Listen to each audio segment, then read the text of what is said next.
Good morning, good morning, good morning, and good morning, good morning, good morning. All right. So I actually was not that long on Rhino Welt today. I kicked everyone off.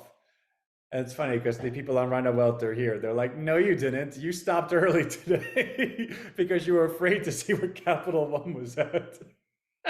I'm like a little kid, right? All right, cool. So let's jump into it. So we have some, what did I just do? Hold on a sec. Okay, cool. So we have some good updates. Now, we finally got Ted out. Ted is out Friday. He's alive. He's talking to people. Some of us have been quite helpful because with Ted, we also have a profanity filter and a bad word filter. We want to make sure that Ted doesn't allow bad things to happen. So for instance, one of our rhinos said, hey, Frida, said, hey, Aunt, Ted stopped responding to me. The last thing I said to him was that I got grape jelly from, the store. So then I took a look at the behind the scenes and Ted hit the profanity filter because when you take the G off grape, it's a really bad word. And a couple of things like that. So we had to kind of go back in and do a little bit of surgery that, hey, Ted, don't just take letters off words to make a bad word. And it's almost like when you're doing like a Word document and you're searching for something, you could search for the word or you could search for the whole word. So we had to kind of switch that. But again, these are along the lines of you don't know what you don't know. So to share what the path of Ted is, and nothing's that exciting, right? Like we're just spending the time seeing if it works and finding out what doesn't work about it before we actually start really, really doing something with it. So the goal of this week is to identify other improvements we can make. Now, as it pertains to how Ted's living, he's living on our GPT-4 model. Since then, we have GPT-4 Turbo 128K. It's a more advanced model. So the upgrade is going to be for that more advanced model. Also, once we upgrade it, we're going to start doing a little bit more of a push to get it into more hands. As of now, I believe it's in 70 hands, I think. Not many people, like 70 people have TED and they're playing with it. Of the constructive criticism, this is great, this is not great, we haven't received much. I think I've received maybe like 9 or 10 pieces of information that we've made the corrections for. Now, is that because no one's using it? Is that because people are lazy? Is that because people don't want to share their information? Hey, Brian, or is that because it's actually going as well as it could? Well, I kind of think it's the latter. Otherwise, people would tell me stuff.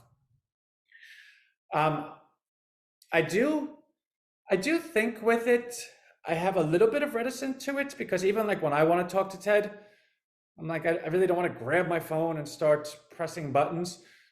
So I do want to find a way to make the audio work, which I think we could do. Like we have with OpenAI, we have Whisper, and Whisper allows you to verbally speak and it translates it over to text and vice versa back to you.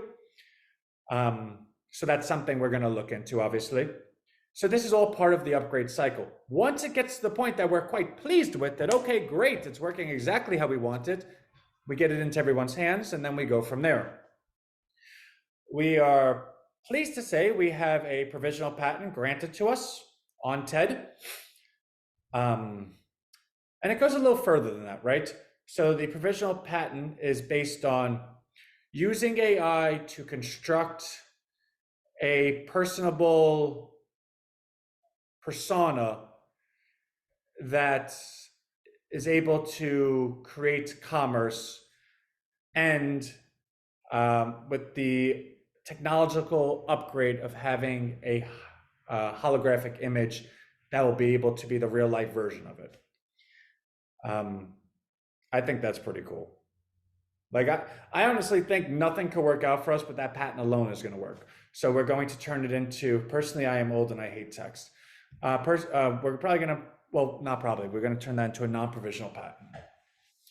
Yeah, so Travis, a lot of people, I find that maybe I'm even old, that I don't even like texting. So I do think there's a natural next step, but do I also believe that you and I are representative of people. I don't. People text all day.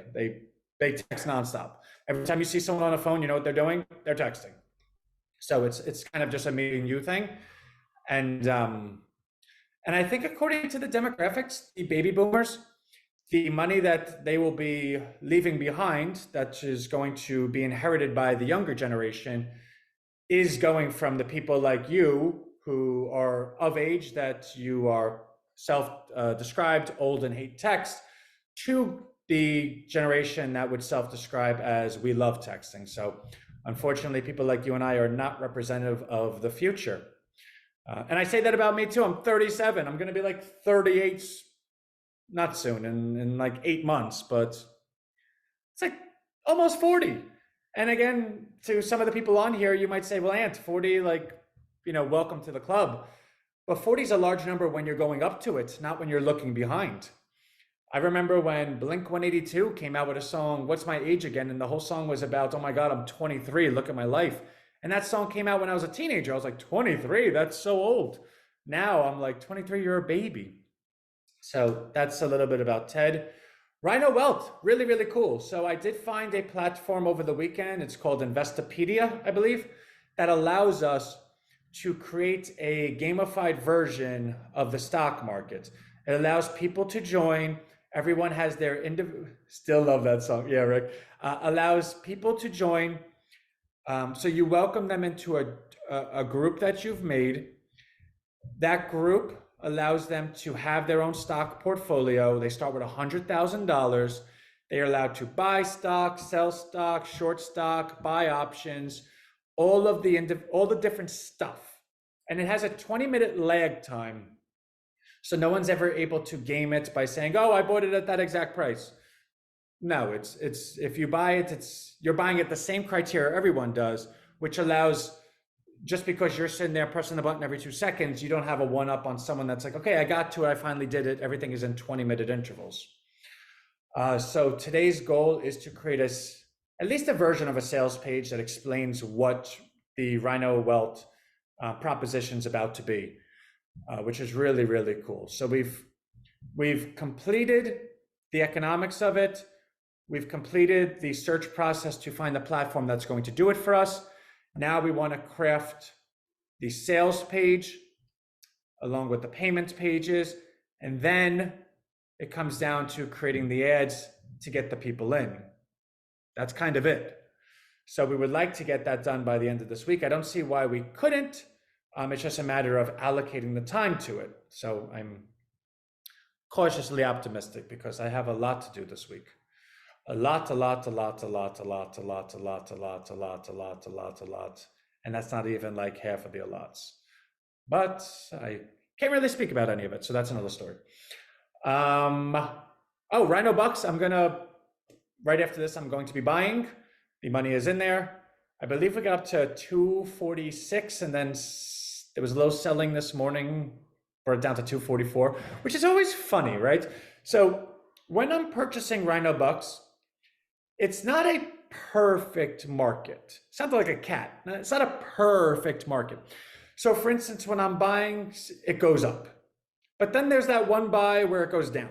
And I'm like, that doesn't even make sense. And then the next buy goes up as much as the one previous should have done, plus what the new one would have done.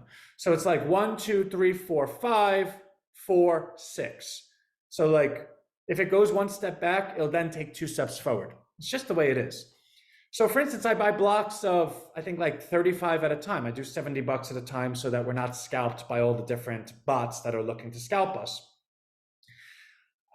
So then this morning when I see that somebody sold 5 and then someone sold 8, I'm like, okay, every time I do blocks of 35, it goes up like 0.0 something. But then if someone sells 8, it goes down 2 cents. In what world does that even make sense? But that just means that when I do buy it, it's going to go up even more, right? Because it's going to go up what it should have went and blah, blah, blah. So I just find that interesting. So I kind of sort of think, I don't think we'll hit 250 today, but I think probably around 249 maybe, which is cool because again, our all-time high is 269. I'm not sure we actually ever hit 270, but we're over there. Hello? If you don't answer me right away, I don't wait. Okay, so that is that. Um, and that's the goals for the week. So if I had to put goals for the week, we're going to have an upgrade cycle for TED that will be released by Friday. Rhino Welt will have a sales page and a funnel that will be done by Friday. We'll test it out. And then next week, we'll start putting ad spend, just ads for it. And then between TED and Rhino Welt, these will be our two products that will start generating funds. We'll put the ad spend behind it. And TED is going to also be a voice for Rhino Welt, right? So we're going to have TED doing the work for us as well. And we're just going to keep upgrading those two going forward. Is WhatsApp meta? Yes, it is. So that's where we're at. So let me run. Love you all. I hope all of that was good. I see some of us joined a little late. What's up, Andy? And that's that. So love you all, and I will see you tomorrow. Bye.